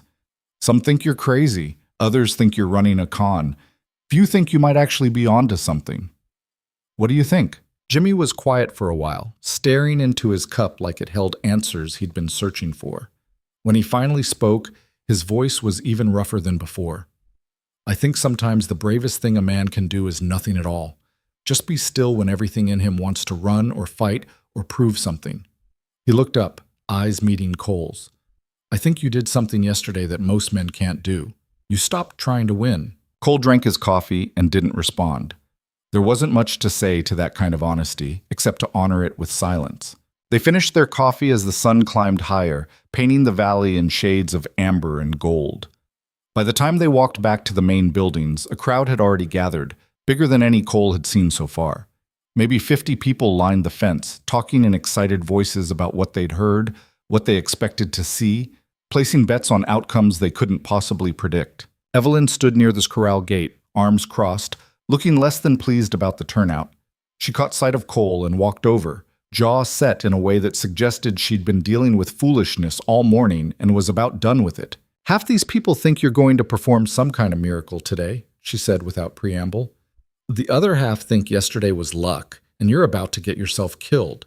I've had 3 different men offer to pay me extra just to watch you try again." "What did you tell them?" "That this isn't a carnival, and they can keep their money." She studied his face, looking for something. "You don't have to do this. Yesterday was enough to prove whatever needed proving." "What did it prove?" "That someone finally understands what I've been waiting for." Her voice softened slightly. "That's worth more than the challenge, worth more than the money. You could walk away right now and you'd still be the only person who got it right." Cole looked past her to the corral, where Raven stood watching the crowd with wary eyes, ears swiveling to track different sounds. The horse looked tense in a way he hadn't been yesterday, agitated by all the human energy focused in his direction. "I'm not walking away," Cole said, "but I'm also not doing this for them." He gestured at the crowd. "They want a show. They're going to be disappointed." Something that might have been a smile touched the corner of Evelyn's mouth. "Fair warning, disappointed people get mean sometimes, especially when they've traveled a long way and bet good money. I'll risk it." She nodded once, sharp and final, then raised her voice to address the crowd. "Listen up. The man's going in, but there's no guarantee anything's going to happen. Could be like yesterday. Could be different. Either way, you keep quiet and you stay back from the fence. Anyone who disturbs what's happening in there answers to me personally." A few grumbles rose up, but died quickly under the weight of her stare. Evelyn Cross might be a woman alone on a frontier ranch, but nobody who'd watched her run this place for 3 years doubted she'd back up every word she said. Cole walked to the gate. Carlos appeared beside him, carrying a canteen. "Might be in there a while again," Carlos said. "Stay hydrated, and if things go wrong, they won't. If they do, don't try to be a hero. Just get out. That horse can hurt you faster than you can react, and pride's a stupid reason to die." Speaking from experience? Always. Carlos handed him the canteen. "Go on. That animal's waiting for you." Cole entered the corral and heard the gate close behind him with that same too loud sound of metal on wood. The crowd noise died down to whispers, then silence. Even the wind seemed to hold its breath. Raven stood in the same spot as yesterday, near the water trough. But his body language was completely different. Head high, ears back, muscles bunched and ready. All the calm from their previous encounter had evaporated under the pressure of spectator energy and expectation. This was going to be harder. Cole didn't walk to the fence and sit down like before. That had worked once because it was unexpected, genuine, honest. Repeating it would be performance, and the horse would know the difference. Instead, he moved slowly to the center of the corral and simply stopped, standing loose and easy, hands at his sides, making himself present, making himself available, making no demands. Raven tracked the movement, nostrils flaring. The stallion took 2 steps forward, then stopped, testing, uncertain. The man had been safe yesterday, but today felt different. The air was charged with human attention, and that made everything more dangerous. Cole closed his eyes. It was a risk, turning off one of his primary senses while standing in a corral with an animal that could kill him. But he needed Raven to understand that this wasn't about watching for threat or preparing for violence. It was about trust, about making himself vulnerable and hoping that vulnerability would be recognized and respected. The crowd stirred, confused whispers building. What was this fool doing? Cole kept his eyes closed and focused on breathing, slow and steady. In through the nose, out through the mouth, the rhythm of it like waves on a shore, constant and unchanging. Around him, the world continued, wind touching his face, sun warming his shoulders, the smell of dirt and horse and distant grass. He heard Raven move. Hoofbeats in dirt, getting closer, close enough that he could feel the displacement of air as the horse circled him. Once around, then twice. The stallion moving with that particular precision animals have when they're investigating something they don't quite understand. Still, Cole didn't open his eyes, didn't reach out, didn't do anything except stand there breathing and trusting that this would either work or it wouldn't, and whatever happened was meant to happen. He felt breath on his neck, warm and curious, then on his shoulder, his arm. The horse was close now, close enough that one strike would end this. But Cole's instincts, honed by war and survival and 3 years of staying alive through situations that should have killed him, told him the violence wasn't coming. Not now, not here. Something soft touched his hand. Velvet soft. Raven's muzzle, investigating his fingers with the kind of gentle curiosity that seemed impossible from an animal that had brutalized 47 men. Cole opened his eyes. The horse was right there, close enough that he could see his own reflection in those dark eyes, close enough to count individual hairs in the stallion's mane. Raven didn't pull away when Cole's eyes opened, just stood there, breath matching breath, two living things sharing space and finding it less terrible than expected. Slowly, moving like he was underwater, Cole raised his hand, not to grab or control or demand, just to offer. Palm up, fingers relaxed, an invitation rather than a command. Raven looked at the hand, looked at Cole's face. Some calculation happening behind those eyes, some decision being weighed that humans couldn't fully understand because they'd lost the language animals still spoke fluently. Then the horse lowered his head and rested his muzzle in Cole's palm. The crowd gasped. Even through his focus, Cole heard it, that collective intake of breath that comes when people witness something they didn't think was possible. But he didn't let it distract him, kept his attention on Raven, on the warm weight of the horse's head in his hand, on the trust being offered so carefully it felt like holding something made of glass. They stood like that for a long time. How long, Cole couldn't say. Time had stopped meaning anything again, replaced by this moment that existed outside normal measurement. Just a man and a horse, connected by nothing more than mutual decision to be present with each other. Finally, Raven pulled back. Not in fear or rejection, just ending the contact on his own terms. The stallion moved away, back to the water trough, and drank deeply while Cole stood in the center of the corral, feeling like he'd just run a marathon despite not having moved more than a few feet. He walked to the gate. Evelyn opened it without a word, face unreadable. Cole stepped through and kept walking, past the crowd that was already buzzing with conversation, past the barn, all the way to the creek where he could sit down on a fallen log and let his hands stop shaking. Because they were shaking. Had been the whole time, adrenaline and fear and something bigger than both flooding through his system. He'd done dangerous things during the war, led charges, held positions against overwhelming odds, made decisions that got men killed or kept them alive. But this felt different. This felt like touching something fundamental about what it meant to be alive and conscious and capable of connection. "You all right?" He looked up to find Evelyn standing a few feet away, hands in her pockets, studying him with concern that seemed genuine rather than polite. "Yeah," he said, though his voice came out rougher than intended. "Just needed a minute." That was remarkable. You know that, right? It was just standing there. No. She moved closer, sat down on the log beside him. It was more than that. It was understanding what needed to be understood. My husband spent a year trying to break that horse with ropes and saddles and determination. You spent 2 days and barely moved, and Raven came to you, chose to trust you. Doesn't mean I can ride him. Maybe not. Maybe that's not even the point anymore. She was quiet for a moment, watching water flow over rocks. I've been thinking about what you said, about how I already know the answer, but I'm not ready to admit it. And? You're right. I don't want Raven ridden. Don't want him broken or trained or turned into something useful. I want him to stay exactly what he is, wild and free and unbent. She looked at Cole. But I couldn't just say that. Couldn't admit that my husband died trying to do something that shouldn't be done.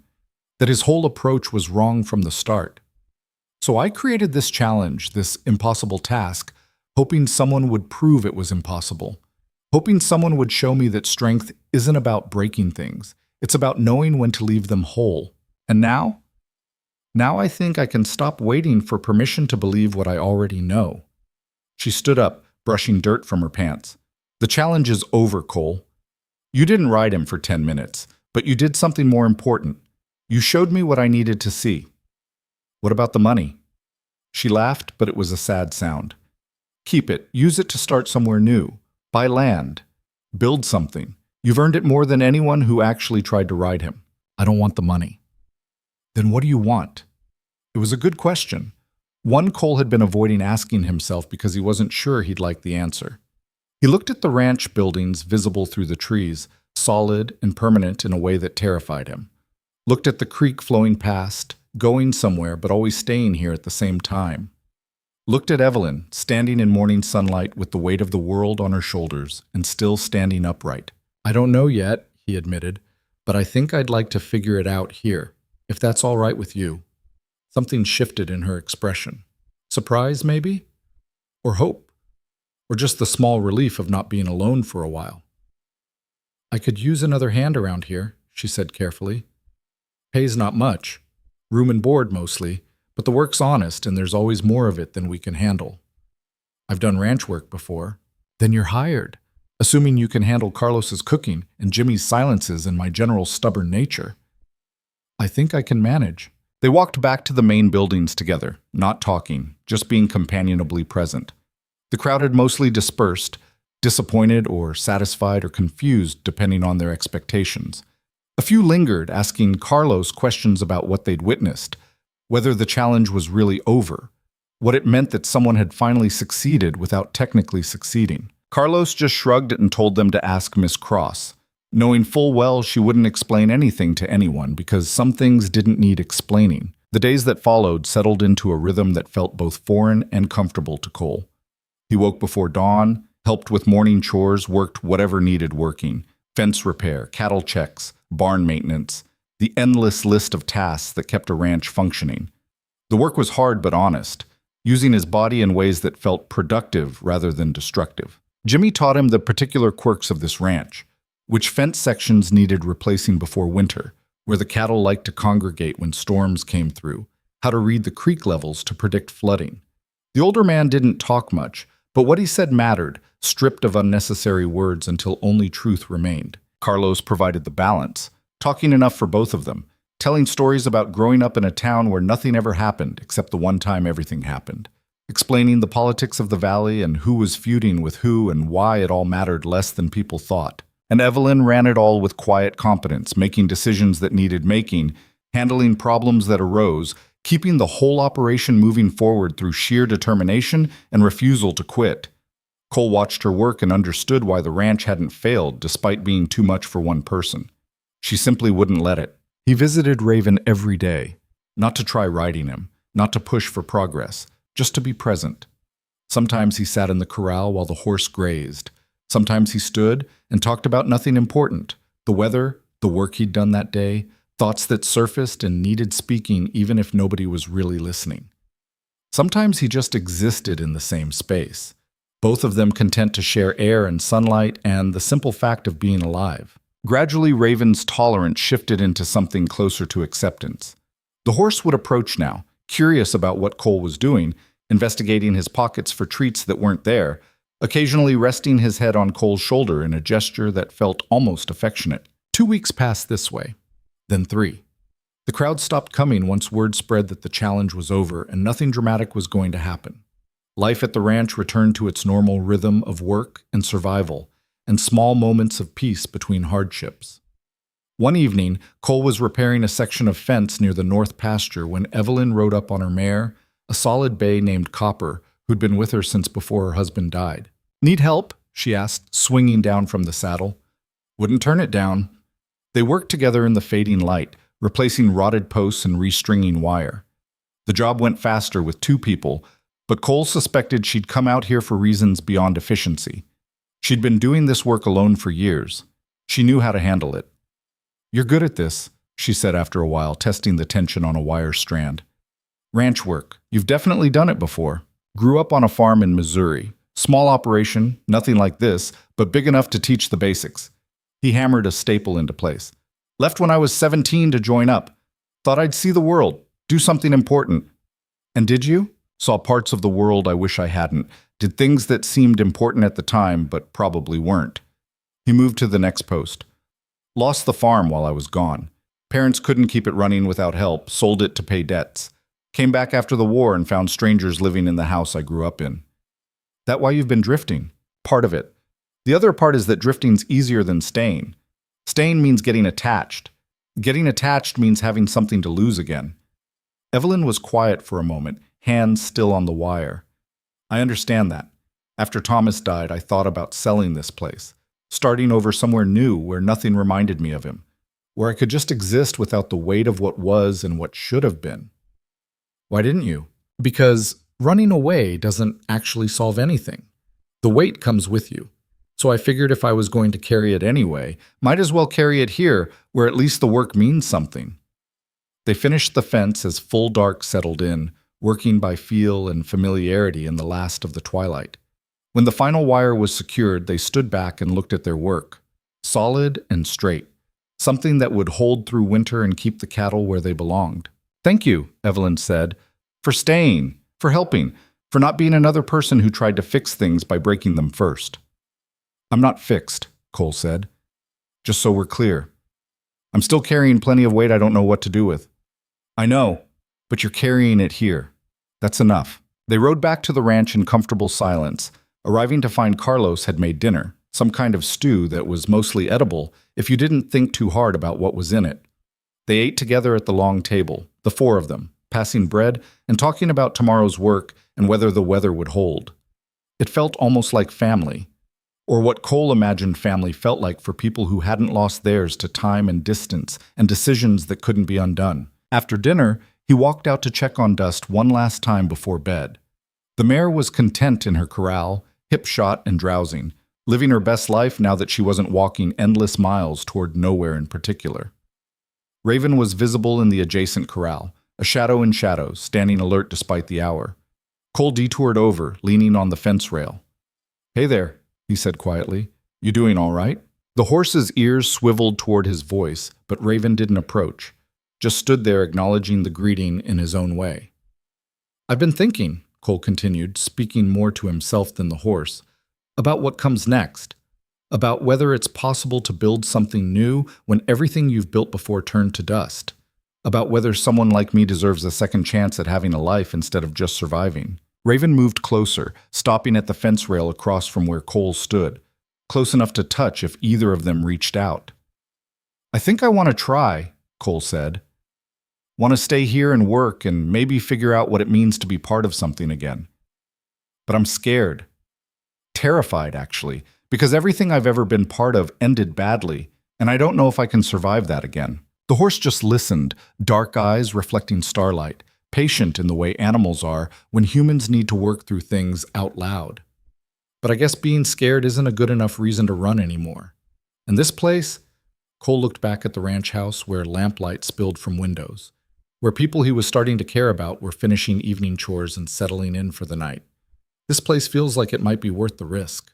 He reached out and ran his hand down Raven's neck, feeling muscle and warmth and the steady rhythm of the horse's breathing. Raven leaned into the touch slightly, accepting it, maybe even welcoming it. "Tomorrow," Cole said. "If you're willing, I'd like to try something." The horse didn't answer because horses didn't speak human languages, but something in his stillness suggested understanding, or at least acceptance of whatever came next. Cole returned to his camp by the creek, now more permanent than temporary, with a proper tent and organized gear, and the kinds of small comforts people accumulated when they stopped moving long enough to need them. He lay in his bedroll looking at stars through the tent opening and thinking about trust and risk, and whether it was possible to become someone new while still carrying everything you'd been. He didn't have answers, but for the first time in 3 years, he was starting to believe that answers might exist, and that staying in one place long enough to find them wasn't the same as giving up. The next morning dawned clear and cold, autumn beginning its slow transition toward winter. Cole went through his usual routine, checked dust, helped with morning chores, ate breakfast with the others. Carlos noticed him moving with particular purpose and raised an eyebrow, but didn't ask questions. Jimmy just nodded, understanding written in the lines of his weathered face. Evelyn watched from the porch while drinking her coffee, something unreadable in her expression. After breakfast, Cole walked to Raven's corral alone. The horse was waiting, alert and watching, ears forward with interest rather than aggression. Cole opened the gate and entered, closing it carefully behind him. No crowd this time, no expectations, just a man and a horse, and the question of what they might become together. He approached slowly, hand extended, and Raven came to meet him halfway. They stood together for a long moment, Cole's hand on the horse's neck, feeling the powerful heartbeat beneath skin and muscle. "I know you've been hurt before," Cole said quietly. "Know you've been pushed and pulled and demanded from. I'm not here to do any of that. I'm just here to see if maybe we can trust each other. If maybe we can try this together, as partners instead of master and beast." Raven's ears flicked, tracking the words if not understanding them completely. Cole moved his hand to the horse's withers, applying gentle pressure. Raven shifted but didn't pull away. More pressure, slight and asking rather than demanding. The horse took a step sideways, allowing Cole to position himself alongside. Then, moving with careful deliberation, Cole slowly leaned his weight against Raven's side. Testing. Asking permission. The horse tensed but held still, muscles bunched and ready, but choosing not to react. Cole stayed like that for a full minute, just leaning, sharing weight, asking the horse to bear it. Then he stepped back, releasing all pressure, offering praise in the form of gentle strokes along Raven's neck. They repeated this process, pressure and release, weight and withdrawal, until the horse's tension began to ease, until Raven started understanding that this human's weight didn't mean pain or control. Just meant connection, partnership. By the time the sun reached its zenith, Cole had progressed to draping himself across Raven's back, stomach down, arms dangling on either side. The horse walked in slow circles around the corral, adjusting to the weight, learning that carrying it didn't have to mean losing freedom. They worked like this for hours. No rushing, no forcing, just patient, incremental progress built on trust that was earned rather than demanded. As evening approached and long shadows stretched across the corral, Cole stood beside Raven one more time. His whole body ached from the careful work, muscles trembling with fatigue and tension. "One more thing," he said to the horse. "If you're willing." He gathered himself, took a breath, and in one smooth motion, swung his leg over Raven's back and settled into a seated position. The horse froze. Every muscle went rigid. Cole could feel the power coiled beneath him, the potential for explosive violence that had sent 47 men flying. But he didn't try to hold on, didn't grab mane or squeeze with his legs or do anything to control or contain, just sat there, balanced and present, hands resting lightly on his own thighs. "It's okay," he murmured. "You're okay. We're okay." Raven's ears swiveled back, listening. The tension didn't leave entirely, but it shifted slightly, becoming something less like rage and more like uncertainty. Cole counted seconds in his head. 10, 20, 30. Raven took a step forward, then another, walking slow and careful, testing this new reality where a human sat on his back but didn't try to force him anywhere. They moved around the corral like that. One step, pause, another step. Learning together what this could be when it wasn't about dominance or submission. When it was just two beings figuring out how to exist together in a way that didn't require either of them to break. By the time Cole finally slid down from Raven's back, his legs were shaking so badly he almost fell. But he'd stayed mounted for over 15 minutes, and the horse had never once tried to throw him. He leaned against Raven's shoulder, overwhelmed by what they'd just done, by what it meant, by the simple fact that trust could actually build into something real. "Thank you," he whispered into the horse's mane. "Thank you for trying." When he finally left the corral, he found all three of them waiting, Evelyn, Carlos, and Jimmy, standing by the fence with expressions that ranged from amazement to satisfaction. "You did it," Carlos said, grinning wide. "You actually rode the devil horse." "We did it," Cole corrected, "Raven and me. Together." Evelyn stepped forward, and for a moment Cole thought she might hug him, but she just held out her hand for a shake. Professional, respectful. But her eyes were bright with something that might have been tears. "I knew it was possible," she said. "Just needed the right person. Someone who understood that riding isn't about winning, it's about trust." Cole took her hand, felt the calluses and strength in her grip, and understood that something had changed between them too. Not romance, nothing so simple or dramatic. Just recognition. Two people who'd both been broken, finding that broken pieces could still fit together in ways that worked. That night they celebrated with whiskey Carlos had been saving for something worth celebrating. They sat on the porch while stars wheeled overhead and told stories that got less believable with each drink, laughing at jokes that weren't that funny but felt hilarious anyway because joy was rare enough to embrace when it appeared. Cole sat with his back against a post, watching these people who'd somehow become his people, and felt something in his chest that had been frozen for 3 years finally begin to thaw. He was staying.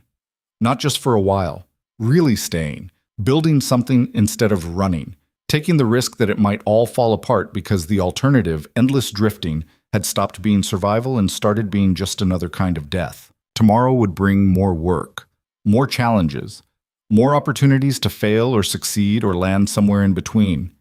But tonight, under stars that had witnessed countless human struggles and would witness countless more, Cole Ryder let himself believe that maybe, just maybe, he'd found a place worth calling home. And in the corral nearby, a black horse stood watching the humans celebrate, understanding in his own way that something important had shifted, that the man who'd sat so still and asked for nothing had given him back something precious.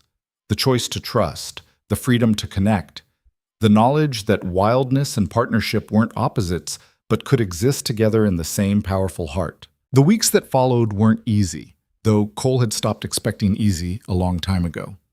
What they were was real, filled with the kind of work that left you exhausted but satisfied, the kind of days that blurred together but somehow added up to something that felt like progress. Winter arrived early that year, sweeping down from the mountains with cold that made your bones ache and wind that cut through layers of clothing like they weren't even there. The ranch shifted into survival mode, checking cattle twice daily to make sure none were stuck in snowdrifts, breaking ice on water troughs every morning, hauling feed to pastures that were buried under white. Cole threw himself into the work with a focus that surprised even him. He'd spent 3 years doing the minimum required to survive, but here he found himself caring about things that didn't directly affect his own well-being. Whether the cattle had enough shelter, whether the barn roof would hold under the weight of snow, whether Evelyn was getting enough sleep or just running herself into the ground, trying to do everything. She was doing the latter, of course. Old habits died hard, and she'd been carrying this place alone for so long that accepting help felt like admitting weakness. But gradually, as the days accumulated into weeks and Cole proved he wasn't leaving at the first sign of difficulty, she started to delegate, started to trust. "I need you to ride out to the north pasture," she said one morning over coffee, her breath making clouds in the cold kitchen. They'd all started taking breakfast together now, a habit that had formed without anyone deciding it should. "Check the fence line. We lost 3 head last winter to a break we didn't find until spring." "I'll go," Cole said. "Take Raven?" She paused, cup halfway to her lips. They'd been careful with the horse since that first successful ride, not pushing, not assuming anything. Cole had ridden him a handful of times, always with the same patient approach, always giving Raven the choice to participate or refuse. "If he's willing," she said, "but take Copper as backup. That's rough country, and if something goes wrong, I know, I'll be careful." Carlos looked up from his plate. "I'll go with you. 4 eyes better than 2 for finding breaks." They set out an hour later, bundled against the cold, riding through a landscape transformed by snow into something that looked like it had never been touched by humans. Raven moved beneath Cole with a confidence that had grown over their time together, no longer the explosive powder keg of fury, but a partner who'd learned that carrying a rider didn't mean losing himself. The fence line ran for miles through country that rose and fell with the contours of the land, following creek beds and avoiding rocky outcrops where posts couldn't be driven. They found the first break around noon, a section where snow load had pulled down 3 posts and left wire sagging into useless loops. "Could have been worse," Carlos observed, dismounting to inspect the damage. "We got materials back at the barn. Can fix this in a couple hours if the ground's not frozen solid." They marked the location and continued on, finding 2 more breaks before the day started its slide toward evening. By the time they turned back toward the ranch, both men were half frozen and completely exhausted, but there was satisfaction in knowing the problem had been identified and could be solved. "You're good at this," Carlos said as they rode through the gathering dusk. "Ranch work. Better than most hands I've seen come through here." "Told you I grew up on a farm." "That's not what I mean. Lots of people know how to do the work. Few actually care whether it gets done right." Carlos adjusted his seat, easing some ache in his back. "You care. That's different. Cole didn't know how to respond to that, so he just rode in silence while his breath frosted in the air, and Raven's hooves crunched through snow that was already starting to freeze into tomorrow's ice. When they reached the ranch, full dark had fallen, and lamplight spilled from the house windows in a way that made Cole's chest tight with something he couldn't quite name. Longing, maybe. Or belonging. Or the fear that came with wanting something badly enough that losing it would hurt. Evelyn met them at the barn, concern written in the lines around her eyes. I was starting to worry. Found what you needed? 3 breaks, Carlos reported. Nothing we can't handle. Cole here's got a good eye for trouble spots. That's so. She looked at Cole with an expression he was learning to read, approval mixed with something warmer, something that made him nervous and hopeful at the same time. Come inside. Dinner's ready, and you both look half dead from cold. The meal was simple but hot, and they ate with the kind of hunger that came from spending a day fighting weather and geography. Jimmy had stayed behind to handle the local chores, and he listened to their report with his usual quiet attention, occasionally asking questions that got to the heart of what needed doing next. After dinner, while Carlos and Jimmy argued good-naturedly about the best way to set fence posts in frozen ground, Evelyn gestured for Cole to follow her to the porch. They stood in the cold looking out at a valley transformed by moonlight on snow into something that belonged in a dream. I want to talk to you about something, she said, voice careful in a way that made Cole's shoulders tense. About the ranch. All right, I can't pay you much. You know that. What I've been giving you is barely wages, more like charity, disguised as employment. She turned to face him, moonlight catching the angles of her face. But if you're planning to stay, really stay, I'd like to make it official. Partnership. You'd own a piece of this place. Help make decisions. Have a stake in whether it succeeds or fails. Cole felt like the ground had shifted beneath him. Why? Because I can't do this alone anymore. Because you've proven you care about more than just a paycheck. Because... She stopped, seemed to be wrestling with words. Because I trust you. And trust is worth more than money. What about Carlos and Jimmy? They're good men. Best hands I've ever had. But they work for wages and they're happy with that arrangement. You're different. You're building something here. I can see it in how you work, how you plan ahead, how you look at this place like it matters. It does matter. Then say yes. Be my partner. Help me turn this ranch into what it could be instead of just what it is. Cole looked out at the snow-covered valley, at the barn and corrals and fence lines that stretched into darkness. Thought about 3 years of running, of refusing to put down roots because roots could be torn up, and that hurt worse than never planting them at all. But he was tired of running, tired of protecting himself from pain by refusing to feel anything else either. Yes, he said, I'll stay. I'll be your partner. Her smile was small but genuine, relief and something else crossing her face. Good. We'll drop papers in the spring when we can get to town. Until then, you have my word, and I have yours. That'll have to be enough. It's more than enough.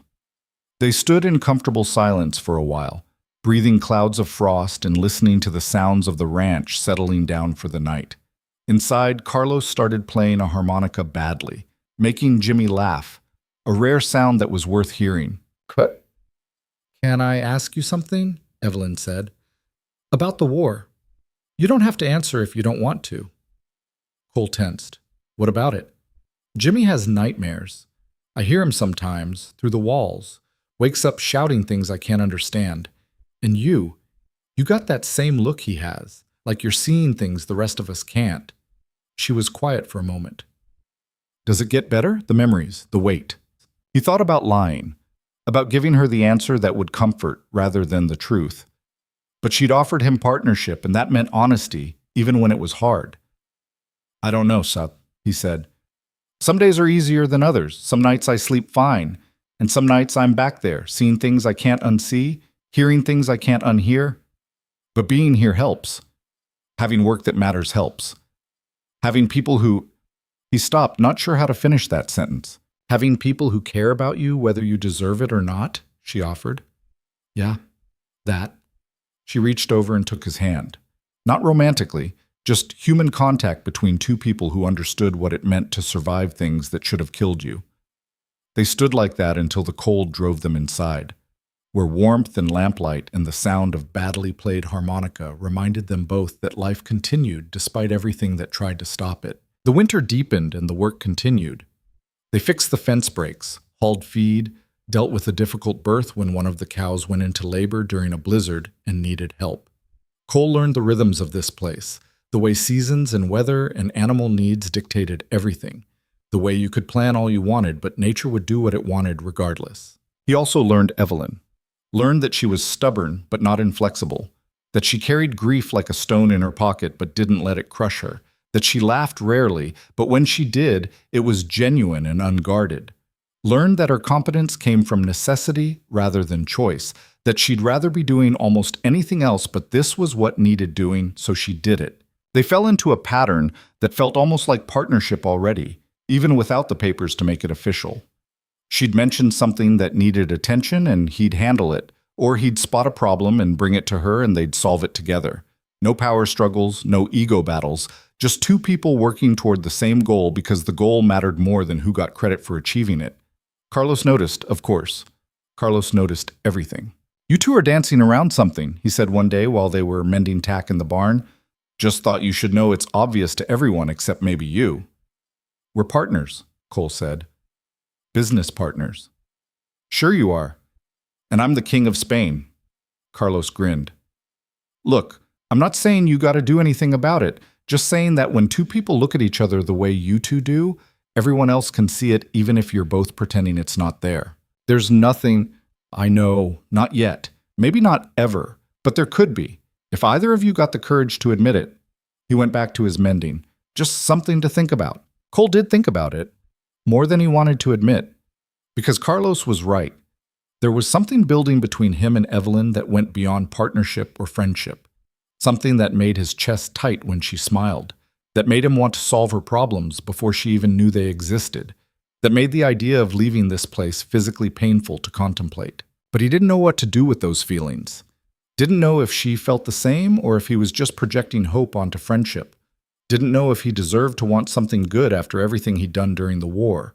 So he did nothing, just worked and waited and tried not to think too hard about possibilities that might never materialize. Spring came slowly that year, winter fighting for every day before finally retreating into memory.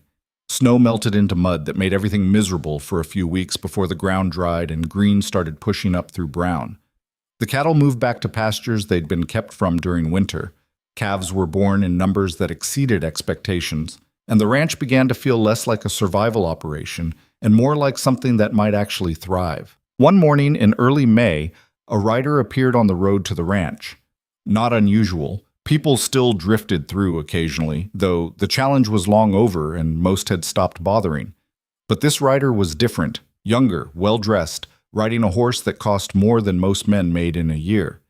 He introduced himself as Richard Cross, Thomas's younger brother, and said he'd come to discuss the ranch. Evelyn's face went carefully blank when she saw him. Cole, standing nearby, felt tension radiate off her like heat. "Richard," she said, tone neutral. "It's been a while." 3 years, Richard agreed, dismounting with practiced ease. "Since the funeral. I would have come sooner, but business kept me in San Francisco." His eyes swept over the ranch buildings, assessing, calculating. "The place looks good. Better than I expected, given the circumstances." "What circumstances?" "A woman running it alone. No offense, Evelyn, but this is hard work for anyone. For someone without help." "I have help," she interrupted, gesturing to Cole and the others. "Good help. The ranch is doing fine." "I'm sure it is. But that's actually why I'm here." Richard pulled a document from his saddlebag. "Thomas's will. It's been through probate, and there are some complications. Legal issues about ownership and inheritance. I think we should discuss them inside."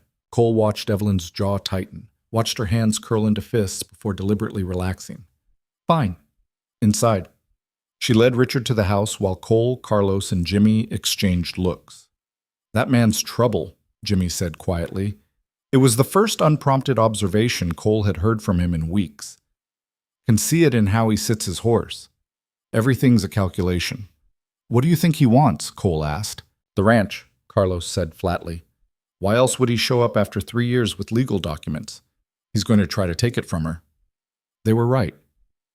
An hour later, Evelyn emerged from the house looking like she'd been punched. Richard followed, expression satisfied in a way that made Cole want to hit him. "Thank you for your time, Evelyn," Richard said, mounting his expensive horse. "I'll give you a week to consider my offer, but I'd advise you to take it. The legal fees alone to fight this will bankrupt you, and the outcome isn't guaranteed. This way you walk away with something." He rode off without waiting for a response, leaving Evelyn standing in the yard looking smaller than Cole had ever seen her. "What happened?" he asked, moving to her side. "He's challenging the will. Says Thomas promised him half the ranch years ago, has letters to prove it, and since there's no clear documentation otherwise, he might win. Even if he doesn't, the legal battle will cost more than I have." Her voice was flat, empty. "He offered to buy me out, enough money to start somewhere else. Said it's the fair solution." "That's not fair, that's theft dressed up in legal language." "Doesn't matter what it is. If I fight and lose, I get nothing. If I take his offer, at least I get something." She looked at Cole with eyes that held the kind of defeat he recognized from his own mirror. "I'm tired, Cole. So tired of fighting. Maybe it's time to accept that some things can't be won." "No." The word came out harder than he intended. "No. You don't give up, not after everything you've survived. Not after building this place into what it is." "I didn't build it alone." "Exactly. You have partners now, people who have a stake in this. Let us help." "How?" "With what? I can't pay legal fees, can't fight a battle that's already decided by whoever has more money." Cole thought about the box in his saddlebag. The $5,000 Evelyn had tried to give him after he'd ridden Raven, money he'd refused because he didn't want victory defined by currency. Money he'd kept anyway because she'd insisted, saying it was his whether he used it or not. "You can," he said, "because I'm giving you that $5,000. Use it for lawyers. Use it to fight. Use it to prove that this ranch belongs to the person who bled for it, not the person who shows up with paperwork 3 years late." "Cole, I can't." "You can. Because we're partners. Because this is my fight now, too. Because I'm not watching you lose something that matters over money when I have money I don't even need." He grabbed her shoulders, made her look at him. "Fight, Evelyn, please. Don't let him win by making you too tired to try." Something shifted in her expression. The defeat didn't disappear, but it made room for something else. Anger, maybe. Or determination. The thing that had kept her going through 2 winters alone and 47 men trying to break her horse. "All right," she said. "All right. We fight." The legal battle that followed was uglier than Cole had imagined. Richard had resources and connections, lawyers who knew how to twist words until truth became negotiable. But Evelyn had something better.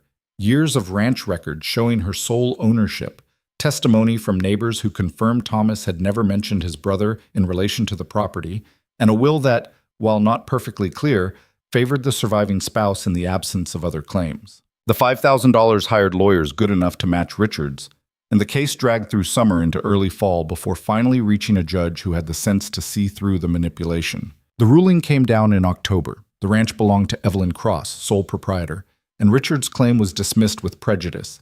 He had 30 days to appeal and chose not to, apparently deciding that cutting his losses was better than throwing more money at a fight he was clearly losing.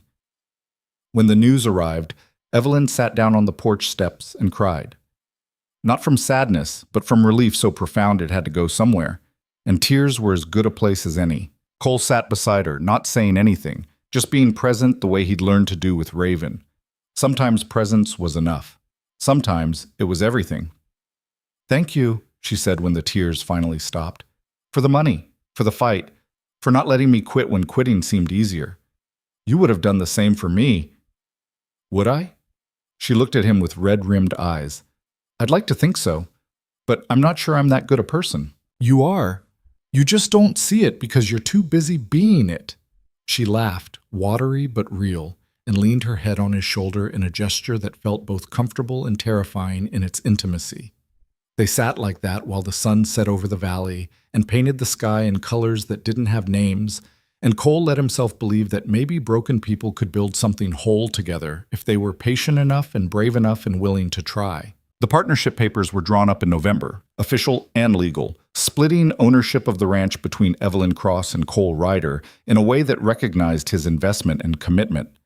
It felt strange seeing his name on documents that meant permanence, that tied him to this place in ways that couldn't be easily undone. Strange, but right. Winter came again, the second one since Cole had arrived, and this time it felt different.